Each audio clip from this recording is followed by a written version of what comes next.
guys, welcome back to my channel. My name is Liv. If you're new here, then welcome, and if you are already subscribed or you've watched my videos before, then welcome back. Today I'm doing a very different video from what I've done, but it's a kind of video that I've wanted to do for a while because it's something that I find really interesting, and I think it's also it's really real and important to talk about.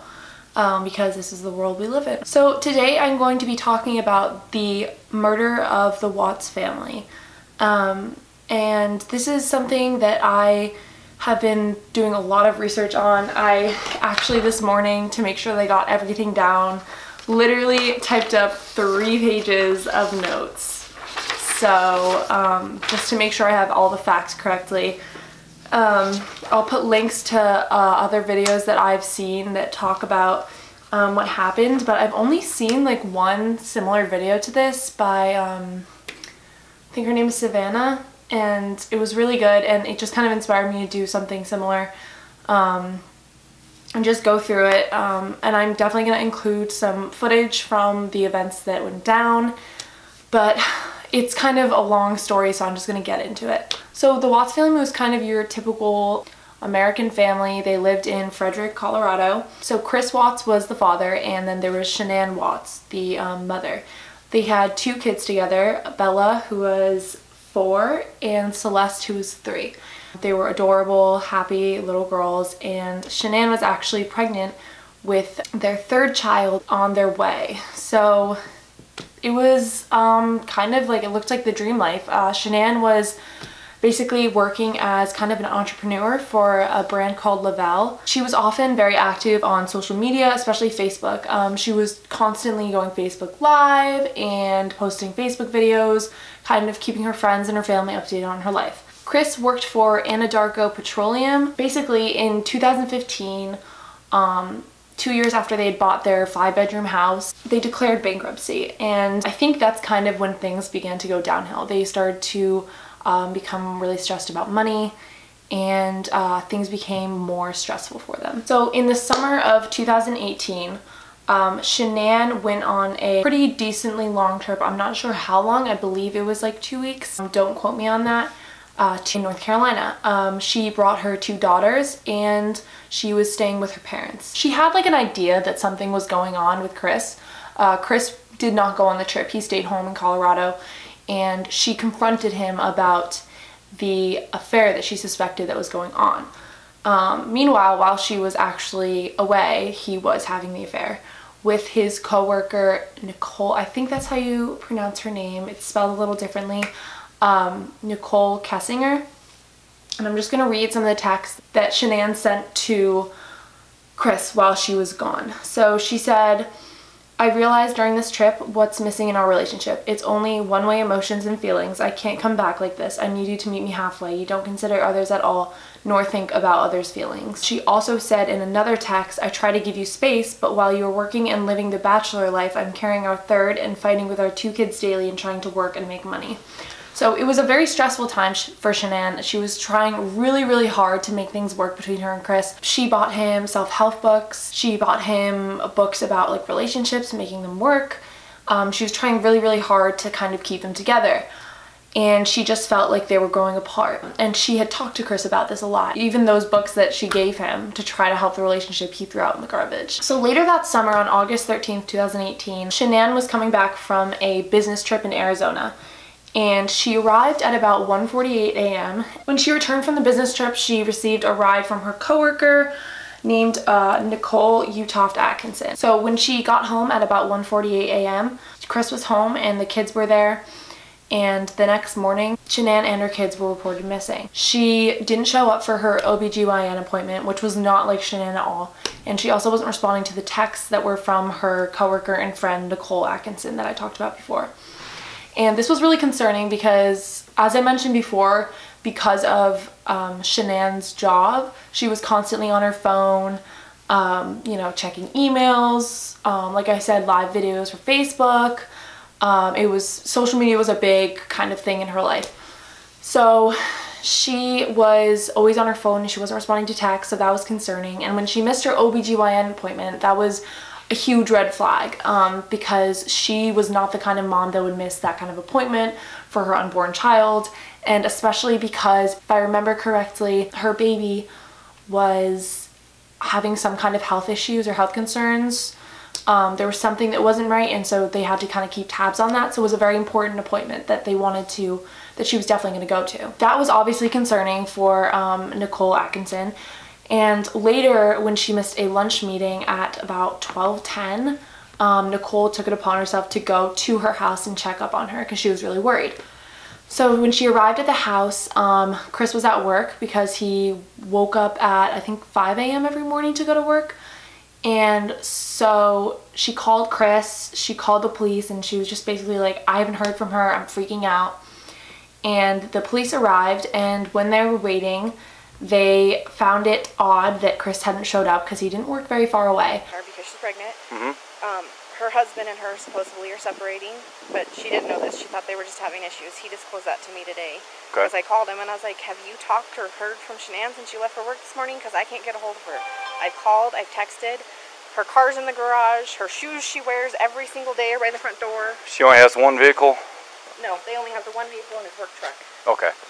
Obviously, legally, the police can't just enter somebody's house without a warrant or consent from the homeowner. So they were basically on the phone with Chris saying, can you please come here as soon as possible, or can you just give us the code on the garage to get into the house? He claimed that it was broken and that he'd just be there as soon as possible. It took him quite a bit of time. It was concerning. Basically, her friend was freaking out because her friend was missing and the husband didn't really seem to care, and the kids were missing too. And there was some idea, oh, maybe she was out dropping the kids, but when they got inside, they found that her purse, her keys, and her phone were not there. And in addition to that, the car was still parked in the garage and the children's car seats were in the car. This is the only vehicle she would have?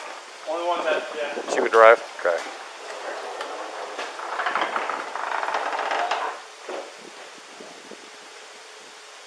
So they knew then that she wasn't dropping the kids off for like a play date or something.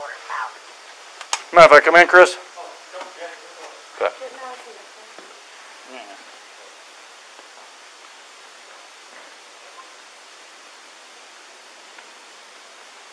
You checked upstairs? She's not there? I just want to make sure she's not passed out somewhere. You mind if I look around? Go ahead. Down her phone. Oh. Well, All the girls' blankies are gone. um, Their blankies they sleep with, they don't leave anywhere without them. good. Her phone's here. Does she work? Yeah, she works from home. Basically, during the search process, Chris was very sketchy. Like, the police started to kind of get the sense that he was weird, and there's a great video basically analyzing all of his body language. I'll link it down below. And he wasn't very attentive to trying to find his wife, and he was on his phone a good amount of times, basically texting his mistress. After they kind of figured out that she hadn't left the house, or that there was no sign of her leaving the house, but she wasn't there, they went to the next door neighbor's house because they knew that they had a security camera. And they asked to see their security footage, and the neighbors were like, of course, like, we'll do anything we need to help you. And I'll insert some of the footage here, but as you can see, Chris was not very helpful. He wasn't paying attention. He was definitely nervous, and the neighbors started to catch on to that. So it's motion. Any motion event that happens, I get cars driving from this street, and this is him at 517.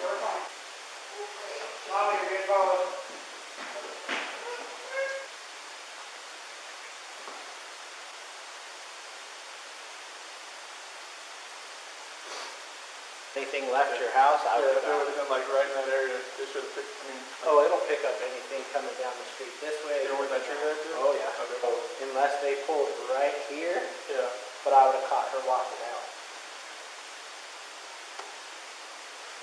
Mind if you just want to go talk to him? I'm going to get his info real quick. No. He's never fidgety, he's never rocking back and forth. He never talks. So the fact that he's over here blabbing his mouth makes me kind of suspicious.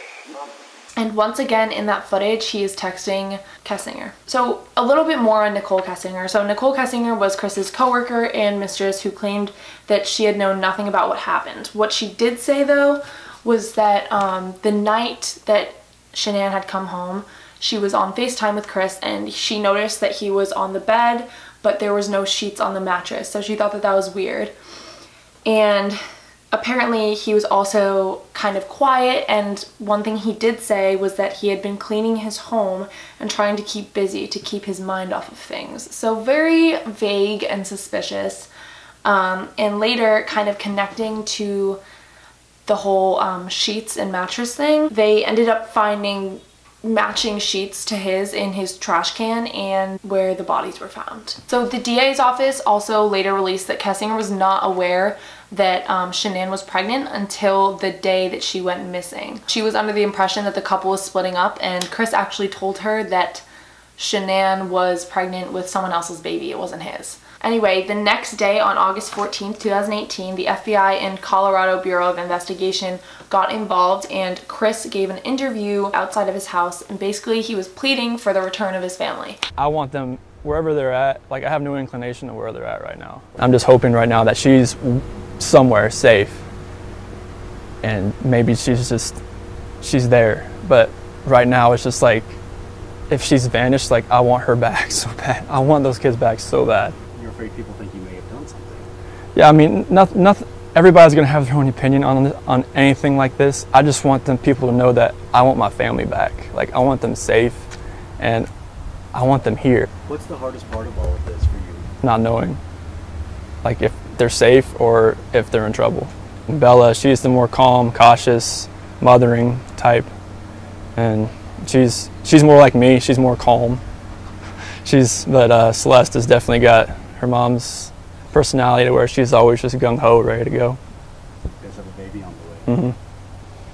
How you're about to have a third child. Mm-hmm. Is that kind of going through your mind right now too? That's why I want everybody back. Obviously, to the public, just seeing a guy being like I want my wife and my children back home, you feel sorry for him. If you aren't aware of everything else that's going on, all the suspicious activities, but when you look back on this and you know what's happened, it's like really disturbing to see him and how guilty he is, and he's blatantly lying and pretending like he wishes they were there when all he wanted was to get rid of them and start fresh. So on August 15th, 2018, Watts was arrested, and according to the arrest affidavit, Watts had failed a polygraph test and subsequently confessed to the murder of his own wife. Before he confessed, he asked to see his father, where he claimed to tell his side of the story. And according to Watts, he says that he was having an affair, and he claimed that when he asked for separation from his wife, she strangled her 2 children, and he then got angry, and in the fit of anger, he strangled her, and then he dumped the bodies.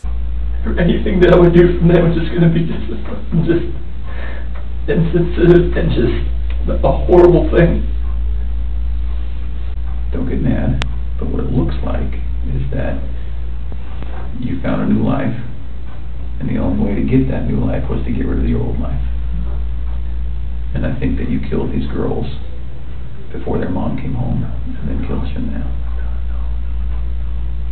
Chris Watts smothered his daughters with his own bare hands and strangled his wife. The bodies were located by authorities on August 16th, with his 2 children found in oil tanks and his wife buried in a shallow grave nearby. On August 21st, 2018, Chris Watts was charged with 5 counts of first-degree murder, including 1 count per child as death of child who had not yet attained 12 years of age, and the defendant was in a position of trust, unlawful termination of pregnancy, and 3 counts of tampering with a deceased human body. On November 6, 2018, Chris Watts pleaded guilty to the murders and avoided the death penalty when Shannon's family wished for no more death in the family. On November 19, 2018, Chris Watts was sentenced to life in prison without the possibility of parole. So this was a very sad story, especially when you see all of the videos of Shannon and the children, and obviously it's a good thing to trust your loved ones, and we all hope that we can, but unfortunately in her case she couldn't, and it ended badly, and it was all for the selfish reason of wanting a fresh start with his mistress.